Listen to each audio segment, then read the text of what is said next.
우리 앞옆 사람 사랑합니다.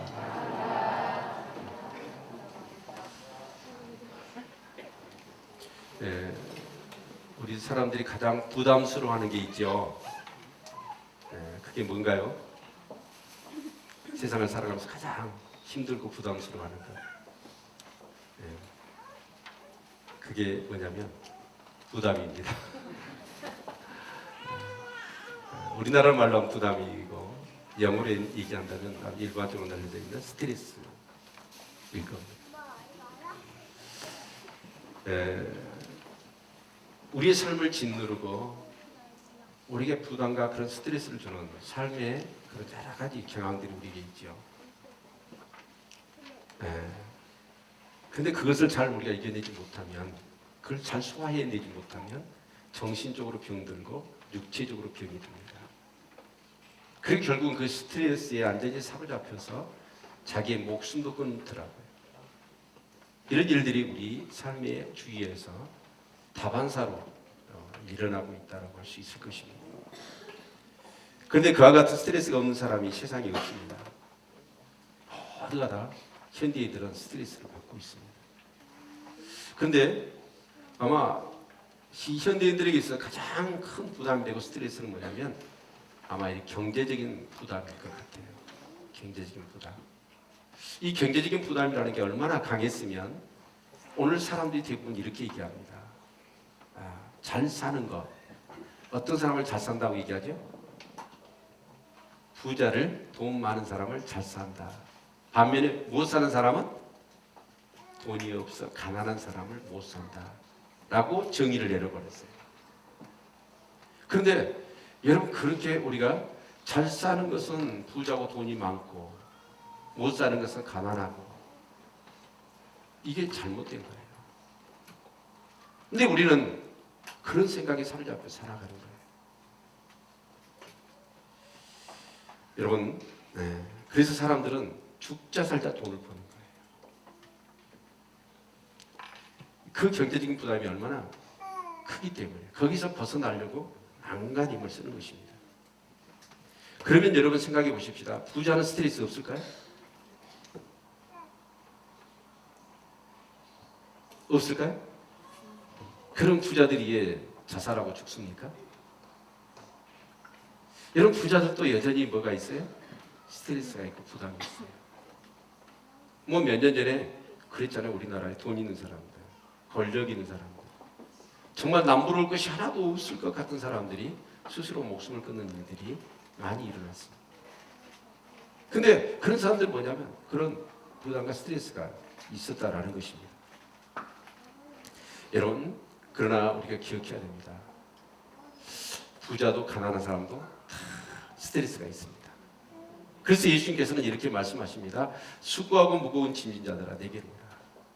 수고하고 무거운 짐을 진 사람이 이 세상에 살아가는 대부분의 사람들일 것입니다.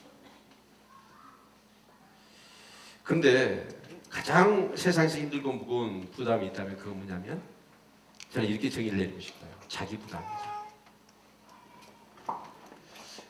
똑같은 어떤 상황인데도 불구하고 어떤 사람은 정말 중내산에 난리를 치는가 하면 어떤 사람은 오히려 그 가운데서 기뻐하고 감사합니다. 자기가 스스로에 지는 그런 부담, 그것이 아마 가장 힘들지 않을까라는 생각을 해봅니다. 여러분, 근데 저도 그래요. 삶을 살다 보면 많은 고난과 역경과 어려움이 오지요. 그럼 저는 그렇게 생각합니다. 하나님, 이 문제를 해결해 주세요. 이 고난이 내게서 떠나가게 해주세요. 그래서 막 기도합니다. 그리고는 그 고난과 그 문제만 해결되어지면 이제 내 삶이 행복할 것 같아요. 그랬는데 그 문제가 다 해결됐어요. 얼마나 감사합니까? 그러면 이제는 어때요? 행복해야 되잖아요. 그런데 또 다른 고난이, 더 큰 괴로움이 제게 찾아오더라고요. 그래서 하나님께 기도를 해봤어요. 하나님, 정말 제가 예수를 믿고 목사인데 이렇게 이러이러한 고난과 어려움이 계속 있는 것입니까? 그렇게 기도를 했더니 하나님께서 내 삶을 돌아보라고 그러시더라고요. 그래서 제 삶의 행적을 한번 돌아봤어요. 돌아봤더니 제 삶 가운데 진짜 보배롭고 귀하고 내 인격과 내 영성과 내 믿음이 새로워질 수 있었고, 놀라우신 하나님의 살아계시고 신실하심을 경험할 수 있었던 때는 언제냐면 제 삶이 아무 문제 없이 편안할 때가 아니고 많은 괴로움과 고난과 역경이 있을 때였더라고요. 예. 그래서 하나님께 기도하는데 하나님께서 그런 말씀하셔요. 이 고난과 역경이라는 건 내 삶 가운데 필요하기 때문에 그 좋으시고 신실하신 하나님이 제 삶 가운데 주셨다는 거예요. 그래서 그런 고난 속에서 힘들어해서 이제 그때는 어째요? 무릎을 꿇기도 그러면 하나님께서 그것을 이겨낼 수 있는 힘도 주시고 그걸 극복할 수 있는 용기도 주시고 지혜도 주시고 믿음도 주셔서 하나님이 역사해 주시더라고요. 그래서 시편의 기자들은 자기 삶 가운데 어려움이 오면 하나님 어찌한 일입니까? 하나님이 죽었습니까? 살았습니까? 하나님이 계신 것이 맞습니까? 왜 악인은 저렇게 형통하고 의인이 나는 이렇게 고난을 받아야 합니까? 그러면서 불평하고 원망하고 신앙의 회의에 막 흔들리더라고요. 근데 그랬던 사람들이 결국은 어떤 고백을 하냐면 고난이 내게 위기라. 따라서 합시다. 고난이 내게 위기라. 고난이 내게 위기였다라고 고백하고 그 고난을 통해서 내가 주의 율례를 배웠나이다 라고 오히려 주님을 찬송하고 있더라고요.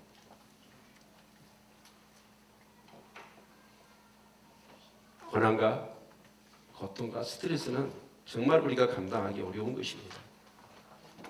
여러분, 그러나 그러한 모든 것들을 통해서 그 좋으시고 신실하시고 성실하신 하나님이 우리의 믿는 사람들에게 끊임없이 그 고난을 주신 이유는 뭐냐면 그 고난을 통해서 내 믿음이, 내 인격이, 내 영성이 더 성장하고 성숙하고 그러면서 삶의 그런 보람과 기쁨을 느끼도록 그리고 하나님을 체험하고 하나님을 경험할 수 있도록 하나님께서 우리에게 그런 고난과 역경을 주시는 줄로 믿습니다.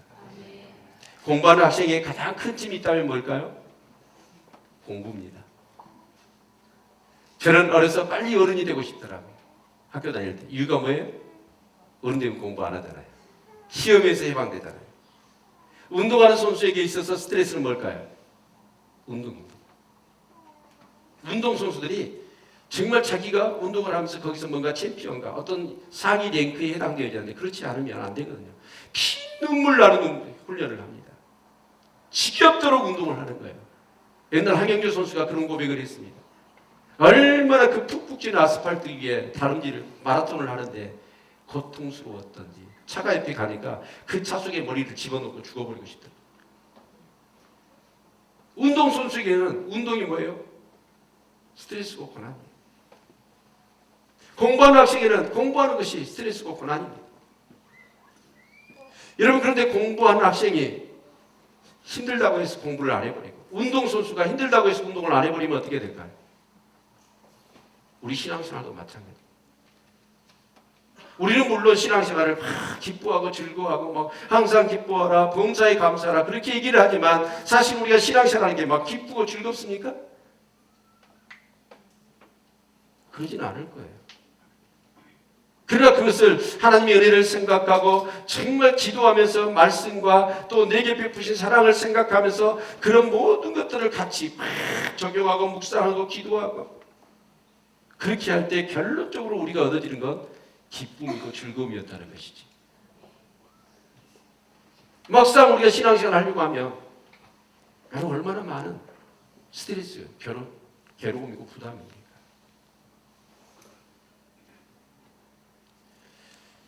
사랑하는 성도 여러분, 저도 그래요. 제가 건강에 위협을 느낀 이후로부터 참 건강에 대해서 굉장히 이렇게 예민해지더라고요. 그래서 저는 그렇습니다. 하여튼 새벽에 끝나면 잠을 안 자요. 제가 전에는 새벽에 3시 반에 일어났거든요. 요즘은 4시에 일어나고. 그런데 그렇게 일어나서 새벽 기도하고 잠을 안 자요. 그리고 추우나 더우나 요즘은 날씨가 좋으니까 그렇지만 맨날 그러지는 않습니다. 그러나 내 마음이 가라앉아 있고 몸이 가라앉아 있고 힘들고 배가 좀 묵직해지고 그러면 저는 어떻게 가냐면 운동하러 가요. 주위에 이불 속에 따뜻한 이불 속에 들어가고 싶지요. 주위에 나갈 걸 생각하면 그냥 막 몸이 오싹해지는 거예요. 움츠러드는 거예요. 이 더위에 이렇게 운동하러 간다는 건 쉬운 일이 아닙니다. 근데 가요. 가니까 어떻게 되는 거예요? 제 몸이 건강한 거예요. 저 건강하게 보이죠? 저 100살까지 살 거라고. 근데 운동하는 것이 힘들고 여러분 그렇다고 해서 그래서 사실 운동은요 힘든 운동을 하면 안 돼. 재미있는 운동을 해야 돼. 그래서 예를 쓰니까 건강한 거예요. 저는 우리 교회 성도님들 절대로 아파서 병원에 가지 마십시오. 건강하시길 바랍니다. 아멘. 그래서 여러분은 힘들더라도 운동하셔야 돼요. 이 몸이 이렇게 합니다. 엎드려 뻗쳐서 막 팔굽혀펴기 합니다. 정말 힘듭니다. 50개, 100개를 해내는 건 쉽지 않습니다. 근데 그거 힘들다고 안 하면 어때요? 점점 내 몸은 건강을 잃어가는 거예요. 신앙생활도 마찬가지입니다. 신앙생활을 하려고 하면 여러분 오늘 주일날 예배 나오는데 어때요? 막 기쁨으로 달려 나오셨죠? 즐거움으로 달려 나오셨죠? 그런 분들 성숙한 분인데 오늘 예배당에 나오려고 하니까 어디서 놀러 가다겠고 어디가 막 할 건데 그래서 막 인상 찡그리면서 나오신 분들 없지 않아 있을 거예요. 근데 주일 예배만 드려서는 신앙이 성장하나요? 절대 성장하지 않습니다. 제자리 걸음이에요. 그럼 수요 예배도 나오고 여러분 새벽에도 기도 나오고 여러분 정말 금요차라도 나와야 되고 목장 예배도 참석해야 된다. 그러면 그렇게 하려면 어때요? 내 지금까지 살았던 삶은 어떤 삶이에요? 세상적인 자연인의 삶이었어요. 근데 그런 관계나 그런 유혹을 뿌리치고 정말 예배에 나와서 또 예배에 나오지만 그 예배 때마다 막 성령이 불같이 임합니까? 막 은혜가 임합니까? 눈물이 뚝뚝 떨어지고 감동, 감화를 받습니까? 그러지 않을 때도 많거든요. 그래서 이렇게 신앙생활을 하려고 하면 그러면서 교회는 뭐 하죠? 진짜 다른 세상에서는요 내가 이만큼 일했으면 어때요? 월급 주고 알아줄 겁니다. 근데 교회는 어때요? 아무리 열심히 헌신하고 봉사해도 여러분 어때요? 월급 줘야 안 줘요? 알아줘요 안 알아줘요? 안 알아줘요. 얼마나 힘들어요. 그런다고 안 하면 어떻게 될까요? 교회는 어떻게 되고 내 신앙은 어떻게 될까요?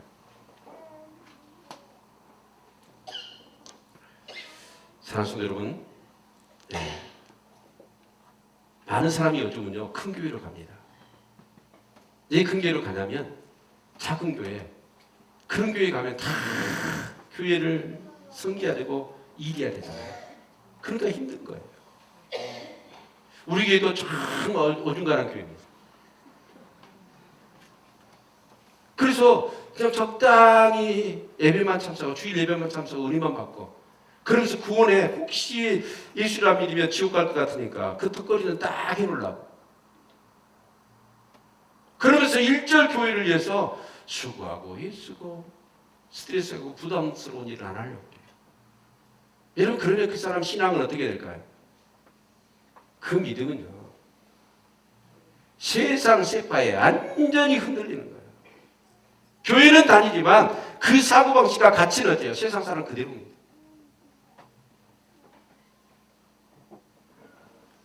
여러분 힘들다고 부담스럽다고 어떤 일을 안 해보세요. 학생도 공부가 부담스러워요. 공부 안 하면 그 미래는 받지가 못합니다. 운동선수가 운동 힘들다고 해서 훈련을 안 하면 영광은 없어요. 우리 예수 믿는 사람도 교회를 섬기는데 힘들다고 부담스럽다고 적당히 하면 여러분 내 그 신앙 갖고는 세상을 이겨낼 수가 없고 내 자신도 다스릴 수가 없어요.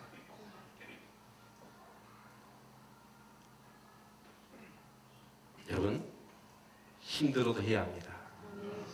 부담이 돼도 해야 합니다. 스트레스를 받아서도 해야 합니다.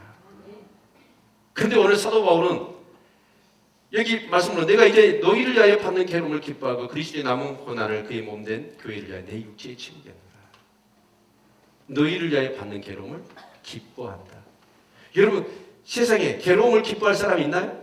고난을 기뻐할 수 있는 사람이 있나요? 그런 사람이 있어요. 고행하는 사람들.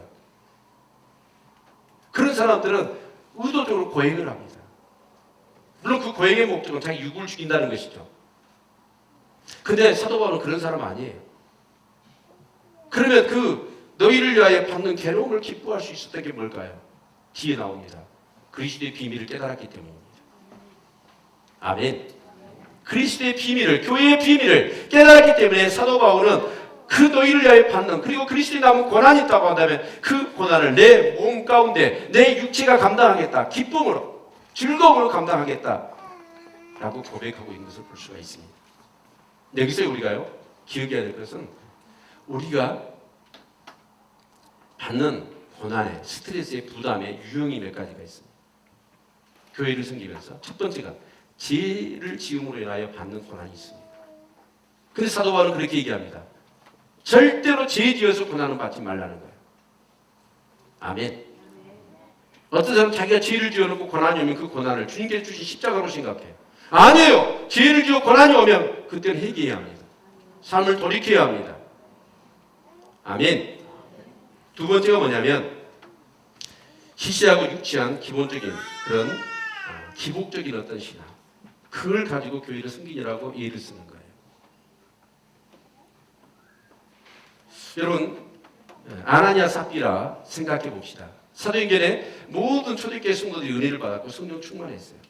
너무 나를 구원해 주시고 내게 주신 은혜가 너무나 컸어요. 그래서 성도들이 자기 재산을 팔아가지고 가난한 사람이 막 나눠주는 거예요. 근데 아나니아 삽비라는 그러지는 못했던 거예요. 그런데 교회 다니는 성도들이 다 그렇게 하거든요. 안 할 수는 없잖아요. 아마 이 아나니아 삽비라가 곧 있을 그 교회에 중지자 피택을 앞두고 있었는가 봐요. 그래서 지금 이런 상황 가운데 다 하는데 내가 안 하면 큰일 났다 생각하고 교인들, 그 당시에 사람들이 눈이 있으니까 자기 자산 다 판 거예요. 다 팔았으면 다 바쳐야 되잖아요. 바치지 못했어. 반은 바치고 반은 자기 숨겨놓은 거예요. 그렇게 해서 결국은 아나니아 삽비는 죽습니다. 오늘 많은 사람이 교회에 헌금을 하거나 헌신하거나 봉사할 때 어떻게 하냐면 진짜 자기 마음속에서 오직 그리스도의 사랑에 매여서 하나님의 은혜에 근거해서 너무 감사해서 하나님 앞에 헌금하고 헌신하고 봉사하고 그래야 할 텐데 체면 때문에 눈도장 찍는다 할지 아니면 자기 어떤 그런 축복을 위해서 조건을 가지고 그렇게 봉사하는 사람이 있어요. 여러분, 우리 교인들은 그런 사람 한 사람도 없기를 바랍니다. 아멘. 그러면서 내가 주님을 위하여 교회를 위해서 고난을 받았다. 그리고 이렇게 봉사하고 헌신한다. 그건 아니죠. 교회는요, 역사적으로 보면 그런 일들이 참 많았어요. 베드로 성당을 지을 때 그 어마어마한 베드로 성당, 여러분 이제 성지순례를 그쪽으로 가시면 그 베드로 성당을 보면서 예수 믿지 않은 사람이요, 그 규모를 보면서요, 하나님 살아계시다. 얼마나 웅장한지 모릅니다. 근데 그 교회를 지으려고 하니까 돈이 없잖아요. 그래서 천주교에서 어떤 방법을 썼어요? 면죄부를 팔았어요. 돈을 주고 이 면죄부를 사면 당신 구원받는다. 심지어는 이제 그것도 돈이 부족하니까 그 조상들, 이미 죽었던 조상들, 그들이 영혼의 구원 문제까지도 이제 그 조상의 명목으로 헌금을 해서 그 헌금이 헌금통에 뚱 떼그락 소리를 하고 떨어지면 그때 지옥에 가 있었던 그 조상들이 구원받는다. 이런 식으로까지 해가지고 사람들에게 헌신하게 하고 봉사하게 만들었어요. 미국에 유명한 수종교회가 있습니다. 수종교회가 그 교회를 지으려고 할 때 어떤 방법을 썼냐면 어느 정도 금액을 하면 금메달, 어느 정도 헌금을 하면 은메달, 그 다음에 동메달, 그리고 그 이상의 훨씬 더 많은 헌금을 하면 교회 앞에다가 비석을 씌워서 그 사람 이름을 새겨준다고 그랬어요. 그랬더니 교인들이 헌금을 어마어마하게 했대요.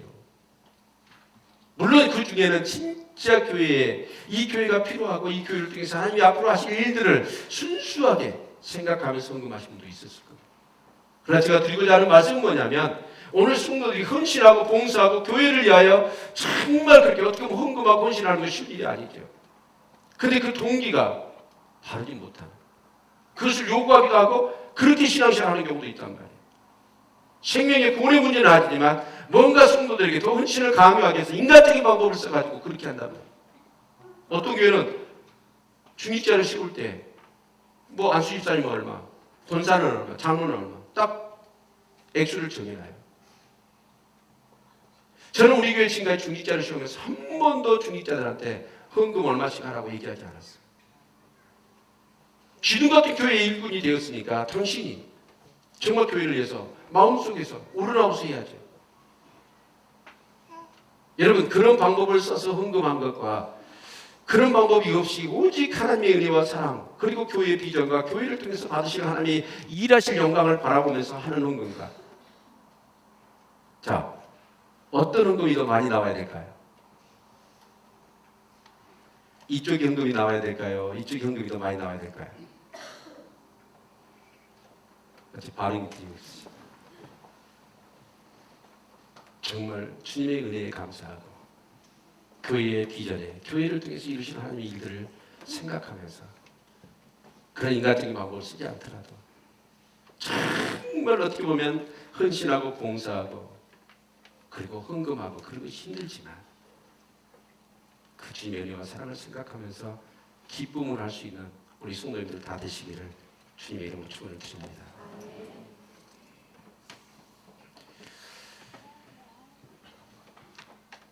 어떤 교회는 이렇게 교회를 짓다가 이런 예화가 있더라고요.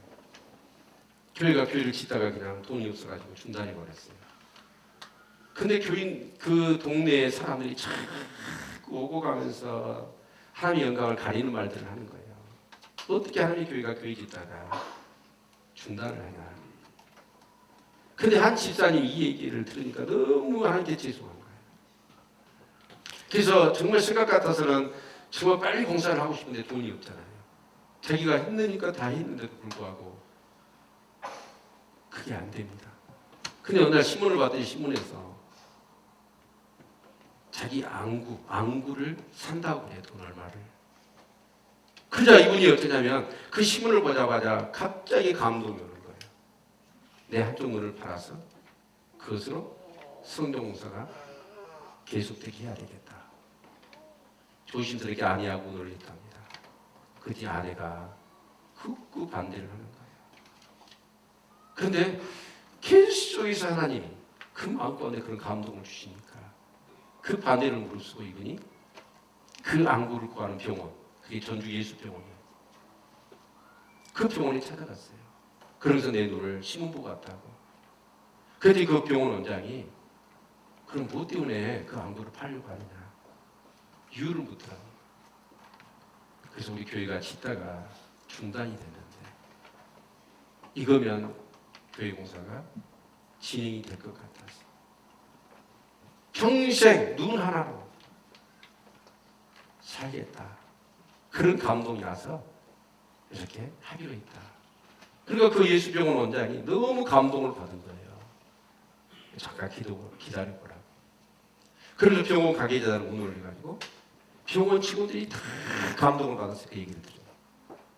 그래서 헌금을 했답니다. 그리고 그 예수병원, 전주 예수병원이 미국하고 연결이 되어 있거든요. 미국 재단하고. 거기다 연락을 했어요, 원장님이. 그랬더니 미국 재단에서 너무 또 감동을 받아가지고 또 물질로 교회 공사가 안공이 되어 있도록 했고 그 집사님의 자녀들 전부 다 미국으로 유학 보내서 그래서 공부시켜줬답니다. 근데 사실 제가 이해를 하면서요, 뒤 얘기는 안 하려고 그랬어요. 그냥 여러분 자기 눈 하나 빠지고 그래가지고 교회 공사가 진행된다면 그걸 기쁨으로 여길 수 있다는 거예요. 그분은 그 뒤의 얘기를 생각하지 않았습니다.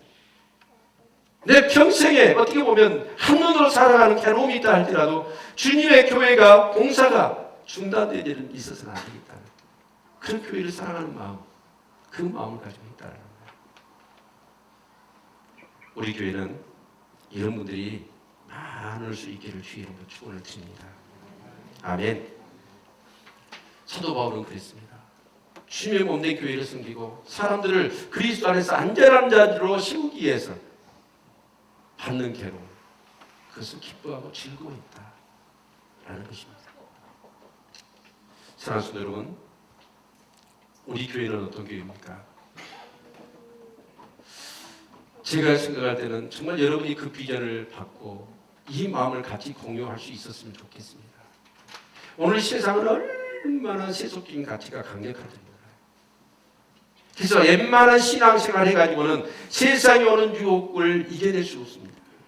그래서 우리 교회는 뭐하냐? 비전이 뭐예요? 하나님 나라 회복이에요.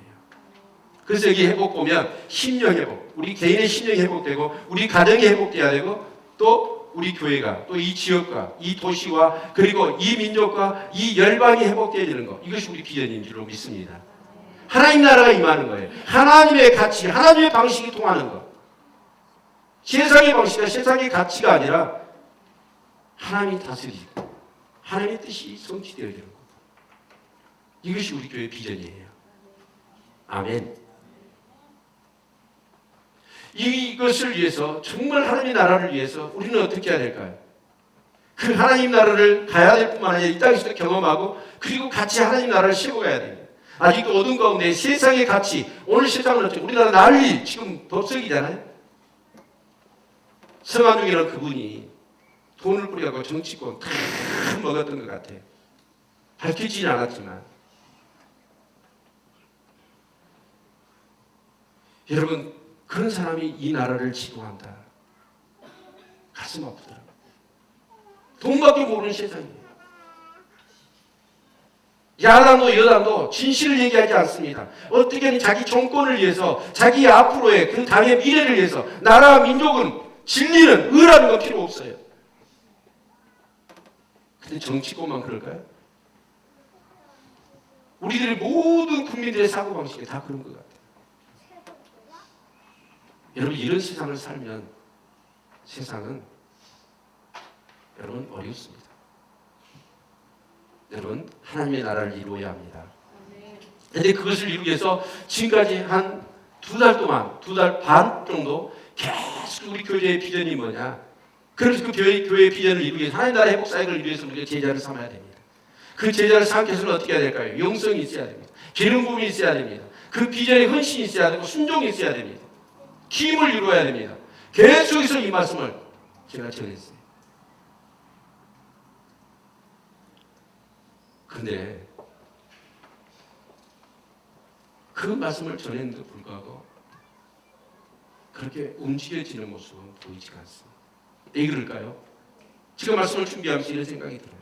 그렇게 하려고 하니까, 여러분 요즘 사람들 상대하는 게 얼마나 힘든 일입니까? 자기밖에 모르고 자기가 높아진 이 세상 속에서 당신 신앙생활 그렇게 하면 안 됩니다. 지옥 갑니다. 정말 하나님 나라를 위해서 열심을 내십시오. 그러면서 삶을 책임져주고 같이 간섭해야 되고 섬겨야 되고 끊임없이 그분을. 그런데 저항이 만만치 않고, 그럴 때 오는 괴로움, 그것이 고난이죠. 부담이죠. 스트레스죠. 그러니까 안 해보세요. 하질 않아. 힘드니까. 근데 사도 바울은 그리스도 안에서 이 비밀을 깨닫고 나서 그 교회를 세우고 그 영혼들을 위하여 섬기면서 정말 당하는 그런 괴로움, 그 고난을 자기는 뭐 하겠다는 거예요? 즐거워하고 기뻐할 뿐만 아니라 내가 자원해서 그것을 내 육체가 감당하겠다. 예요. 그렇게 해야만이 세상밖에 모르고 자기밖에 모르고 그런 사람들이 예수 믿고 구원받고 바르게 의롭게 살 수 있기 때문에 사도 바울은 그 고난을 기뻐하고 즐거워했다는 거예요. 우리 교회가 이런 비전과 전략에 헌신할 수 있기를 바랍니다. 힘들 겁니다. 제가 인터넷에서 보다가 아프리카 마사이족의 전사 조셉 이야기가 나와 있더라고요. 잠깐 소개를 하려고 해요. 무조건 지저분한 아프리카 도로를 걷던 중에 어떤 분이 자기에게 예수 그리스도를 증거해 줬습니다. 근데 이 사람에게는 아마 다메섹 도상에 사도 바울처럼 강력하게 성령이 임하셨던 것 같아요. 성령이 자기를 막 덮쳐오면서 그 심령에 말할 수 없는 그런 평안과 기쁨이 샘물처럼 터져나오고, 거기서 꼬부라져가지고 엎드려서 막 울면서 회개하고, 그러고 나서 그 심령에 말할 수 없는 그런 평안과 기쁨이 넘쳐오는 거예요. 이걸 주체할 수가 없어서 이걸 누구한테 좀 전하고 싶은데, 그래서 자기 동족한테 간 거예요. 마음으로 가서 막 너무 기뻐가지고 그 사람들이 다 모으라게 해가지고 내가 예수를 만났습니다. 예수 그리스도께서 내 죄를 이게 사해 주셨고 나를 위하여 주셨고 나를 구원해 주셨고 하나님 나의 아버지. 그러면서 자기가 체험한 것들 막 내 안에서 말할 수 없는 그런 기쁨과 평강이 넘친다라고 막 얘기를 했더니 동네 사람들의 얼굴이 험상궂어지는 거예요. 그러던 남자들이 자기를 그냥 밧줄로 묶어버리는 거예요. 그리고 여자들이 어떠냐, 막 가시체가 달린 그 나뭇가지를 가지고 막 쥐어 패는 거예요. 기절해버렸어요. 그리고 그 조셉을 숲속에다 그냥 집어 던져버렸어요. 근데 하나님의 은혜죠. 그렇게 죽도록 맞았는데 살아났어요. 의식을 회복하자마자 나는 예수를 영접한 순간, 이 소식을 듣는 순간에 너무나 기뻤고 평안과 기쁨이 넘쳐났는데 이 동네 사람들은 나한테 이런 행동을 했을까? 내가 뭔가를 빠뜨렸을까? 내가 실수한 건 없었을까? 많은 생각을 했어요. 그리고 다시 하나님께서 그 마음 가운데 평안과 기쁨을 주셨어요. 그리고 다시 그 마음으로 간 거예요. 가서 또다시 예수 그리스도를 증거했더니 사람들이 이번엔 더 험상궂게 변하더만 자기를 더 때리는 거예요. 완전히 겨우 죽었습니다. 또 숲속에다 그냥 짐승의 밥대라고 던져버린 거예요. 참 기가 막 기적이죠. 그 사람 가운데 이 사람이 다시 살아났어요. 그런데 그 마을 사람들이 너무 불쌍한 거예요. 예수 안에서 이 기쁨과 이 평강을 누려야 될 텐데. 그래서 그렇게 지치고 신도 몸을 끌고 그 마을로 갔어요. 가서 또 예수를 전했습니다. 예수를 전했더니 또다시 동네 사람들이 자기를 물고 때리더라는 거예요. 그런데 그 의식을 잃어가면서 자기를 때린 여인과 눈을 마주쳤어. 그런데요, 자기를 때린 그 여인의 눈에서 눈물이 쏟아지는 거예요. 자신을 때리는 그 여인들이 울더라는 거예요. 그러고 그냥 기절해버렸어요. 나중에 깨어났습니다. 깨끗한 침대에 자기가 누워 있었어. 그리고 자기를 올가맸고 자기를 때렸던 그 동네 사람들이 자기를 치료하고 자기를 살려내려고 애를 쓰고 있더라는 것입니다. 결국 그 조식을 통해서 그 마을 전체가 예수님을 영접했다는 거예요. 무슨 얘기입니까? 여러분, 이 복음, 예수 그리스도의 복음이 증거되어질 때 평탄하게 전해지지 않았습니다. 순조롭게 전해지지 않았습니다. 우리나라도 이 주의 복음이 증거되어질 때 수많은 선교사들, 그 사람들이 누굽니까? 그 예국, 미국, 영국, 여러분 그런 사람들은 전부 다 그 집안이 부유한 집안이었고 공부를 많이 한 사람들이었어요. 그런데 그들의 심령 속에 정말 거부할 수 없는 감격과 감동이 일어났어요. 그래서 하나님 알지 못하는, 그래서 제약과 어둠 가운데 죽어가는 이 한국 조선 땅을 찾아오게 만드셨어요. 토마스 선교사가 대동강에서 내리자마자 목이 달아나버렸어요. 수많은 선교사들이 어때요? 죽었습니다. 그럼에도 불구하고 그들은 복음을 증거했지. 우리나라뿐만이 아니죠. 복음이 증거된 곳에는 핍박이 있었습니다. 그럼에도 불구하고 그 고난과 그 괴로움을 그 사람들은 어때요? 괴로움을 여기지 않고 나 같은 죄인을 하나님이 사용해 주십니다. 주님의 몸된 교회를 위하여, 주의 나라를 위하여, 주의 복음을 위하여 나를 사용해 주십니다. 기쁨으로 즐거워하면서 그들은 그 고난을 다 감당했던 거예요. 오늘 하도는 그렇잖아요. 오늘 강한 문명이 뭐죠? 물질하게 뭐죠? 어떻게 하든지 편하다. 편하게 살려고. 신앙생활도 편하게 신앙생활 하려고 합니다. 그런데 여러분 그렇습니다. 신앙생활 자체를 편하게 하려고 하면 여러분 안 돼요. 힘들게 해야 합니다. 아멘. 그러나 그 힘듦이 남은 거예요.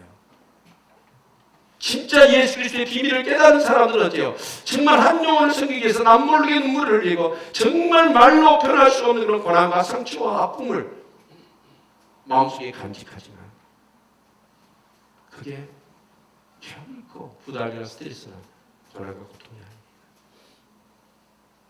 기도하면 주님은 제 마음 가운데 뭘 주시는가요? 기쁨을 주셔요. 내가 누구한테 주님을 위하여 나를 사용해 주십니다. 주님이 당하셨던 고난에 1000만분의 1, 100만분의 1, 그 정도를 내게 허락하십니까?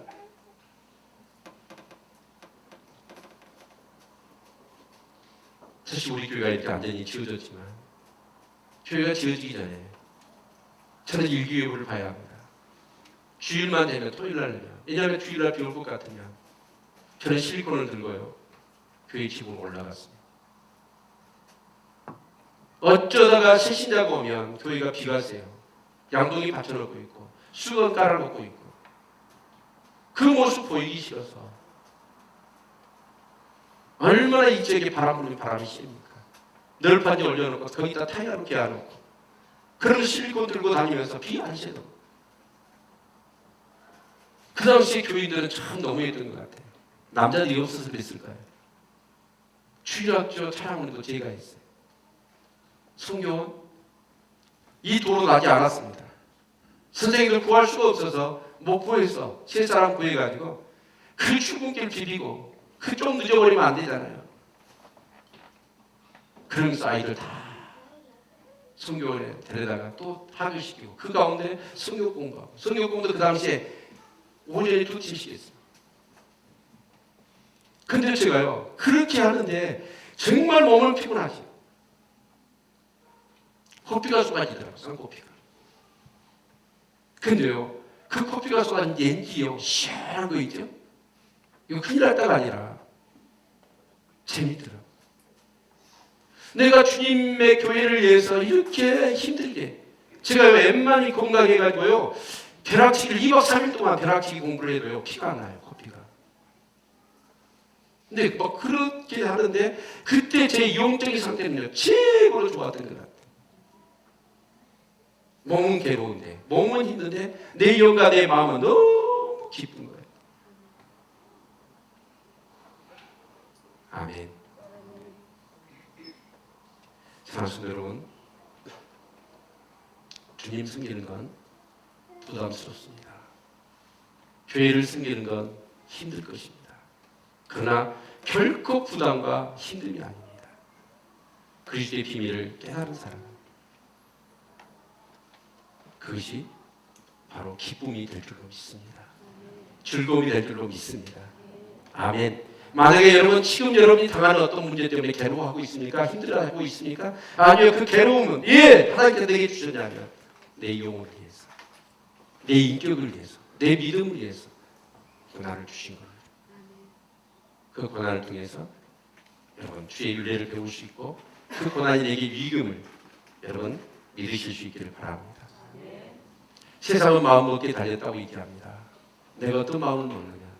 지금 내가 당하는 고난, 나에게 주어진 그런 사명, 그것이 힘들고 부담스러워서 어떤 분은 그럴 거예요. 정말 놓아버리고 싶고 내려놓고 싶고 포기해버리고 싶고. 여러분 기도하십시오.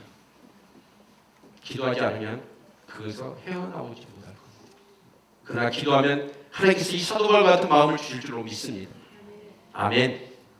내가 이제 너희를 위하여 받는 괴로움을 기뻐하고 그리스도의 남은 고난을 빼먹는 교회를 위하여 내 육체에 채웁니다. 저는 교회를 섬기면서 많은 기도를 합니다. 기도 중에 우리 성도들의 정말 헌신과 그리고 봉사하고 그런 모든 것들을 제가 살피죠. 어떤 분들을 보면 힘에 지나도록 교회를 섬깁니다. 자기에게 필요한 것도 많을 텐데 자기가 원하는 것도 많을 텐데 그런 것들을 다 포기하고 오직 교회를 섬기는데 헌신합니다.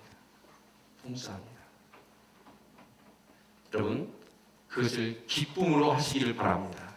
즐거움으로 하실 수 있기를 축원합니다. 한종 우리 교사들 그렇습니다. 우리 목자들 두말할 필요도 없죠. 또 찬양단으로 여러 가지로 각 부서를 맡아서 수고하시는 분들 말을 하고 열심히 해보지만 인정해 줍니까? 그런다고 보상을 줍니까? 돌아오는 건 뭐예요? 잘못했다고 그러고 자꾸 부정적으로 나의 마음 가운데 상처를 주고 그렇게 열정을 완전히 에너지를 뺏어갈 수 있는 그런 말들을 억울한 그런 누명을 쓸 때가 많죠. 그러나 기도하십시오. 그리고 그런 모든 상처와 아픔들 그런 괴로움들을 기뻐하고 즐거워할 수 있도록 그렇게 승화시킬 수 있기를 주님의 이름으로 축원을 드립니다. 아멘. 제가 이렇게 보면 그래요. 교회가 손구가 이렇게 어지러져 있습니다. 쓰레기가 막 굴러다닙니다. 조금 조그만 허리만 꼽혀서 죽으면 될 텐데 못 본 채 지나갑니다. 여러분 정말 교회를 위해서 여러분 수고하실 수 있기를 바랍니다. 기쁨으로 봉사할 수 있기를 축원합니다. 아멘. 여러분 그럴 때 하나님은 우리의 믿음을 성장시키고 우리 교회가 부흥하게 되고 그리고 하나님께 영광을 돌리는 그런 삶을 살아가게 될 줄로 믿습니다. 네. 우리 교회가 지금 봉헌을 해야 됩니다. 근데 정말 그 봉헌할 때 보니까 같이 하자고 해서 우리 저기 봉헌 다 씌워놨잖아요. 근데 어떤 분들은 정말 힘이 지나도록 하시더라고요. 근데 어떤 분들은 물론 힘드셔서 그렇겠죠. 근데 어떤 분들은 정말 그렇습니다.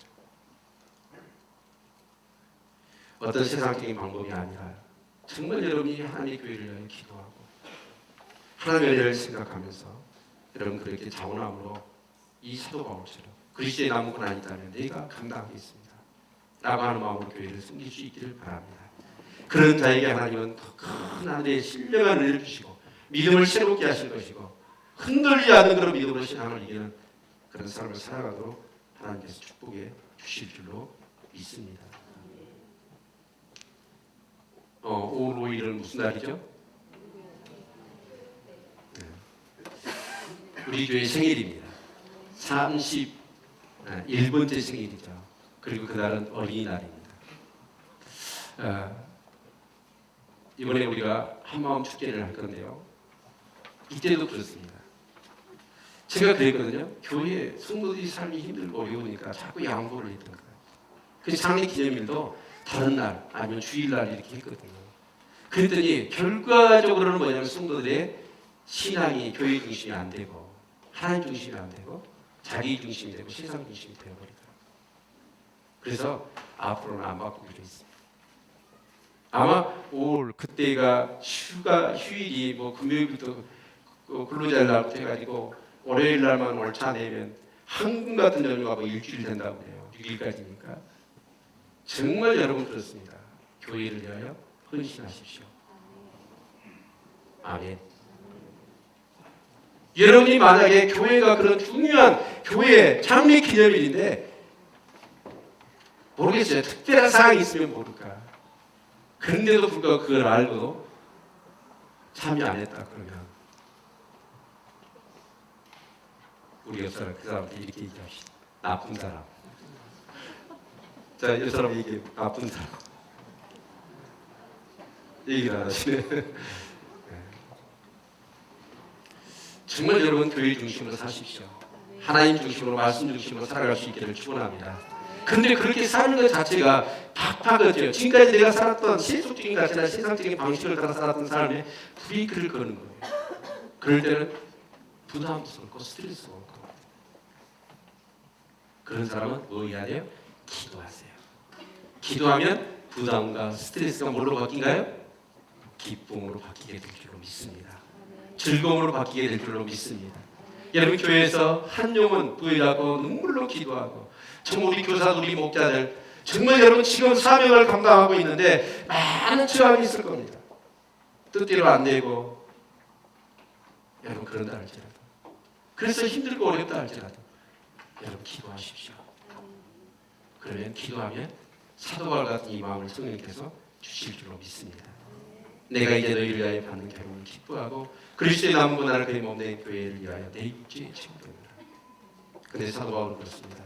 내가 교회에 이군된 것은 하나님이 너희를 위하여 내게 주신 경륜을 따라 하나님의 말씀을 이루라니 이 비밀은 만시아 만대로부터 오므로 감추었던 것인데 이제는 그의 성도들에게 나타났고 하나님이 그들로 하여금 이 비밀의 영광이 이방인 가운데 어떻게 불쌍한 것을 알게 하게 하시니라. 이 비밀은 너희 안에 계신 그리스도니 곧 영광의 소망이니라. 사도 바울은 정말 나 같은 쓸모없는 인간을 하나님께서 택하셔서 구별하셔서 정말 이방인의 사도로 자기를 씌우시고 그리스도의 그 만세를 감췄던 그 비밀이 자기를 통해서 드러나고 사람들이 예수 그리스도를 믿고 그리스도 안에서 안전한 자로 세워지는 것, 그것을 이해한 것이라고 한다면 하나님 나라가 이루어질 것을 생각하면 자기가 받는 그 괴로움과 그 고난은 오히려 나에게 기쁨이라는 거예요. 영광이라는 거예요. 여러분 이런 마음을 갖고 교회를 섬기시길 바랍니다. 우리 제자 사는 사역, 하나님 나라를 회복하는 사역, 세상 나라와 싸워야 되고 세속적인 가치와 싸워야 하기 때문에 결코 숨을지 않을 것이니 많은 지황이 있을 것이고 괴로움과 고난이 있을 것이니 기도하시라. 기도하면 그 괴로움과 고난이 뭘로 바뀌어요? 즐거움과 기쁨으로 바뀌게 될 줄로 믿습니다. 만약에 기도하지 않는다면 여러분 그 괴로움과 기쁨으로 어쩔 수 없이 마지못해서 그렇게 신앙생활을 해야 될 것입니다. 문제는 이러한 모든 것들을 여러분이 감당하면서 기쁨으로 즐거움을 여기지 않는 한 여러분 신앙생활은 결코 성장할 수 없고 여러분의 삶 가운데 하나님의 그런 살아계신 은혜를 체험하지 못할 것입니다. 우리 모두 사랑하는 성도들에게 이런 놀라운 축복이 있기를 축원합니다.